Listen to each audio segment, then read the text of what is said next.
Welcome to our expert coaching topics of growth marketing and UA. In this video, I will be talking about creative testing. Now, creatives are so important when it comes to game ad campaign performance. So testing them and making them as effective and data-driven as possible is really important. There are a couple of ways you can test your creatives. And the first is to use Facebook and their A/B test tool. The A/B test divides the audience equally in terms of budget and audience.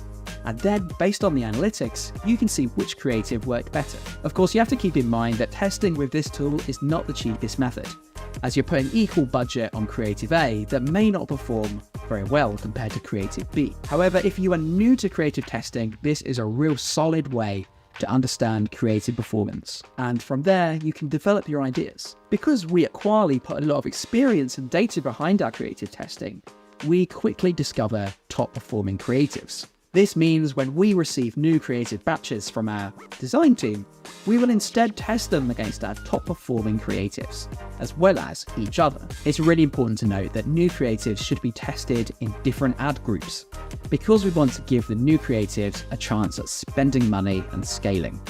We already know our benchmark creative is a top performer, so it's more likely to soak up that budget if all of them were in the same ad group. This is all commonly done on Facebook still, as it is still a lot cheaper than SDK networks, and you get the data back very quickly.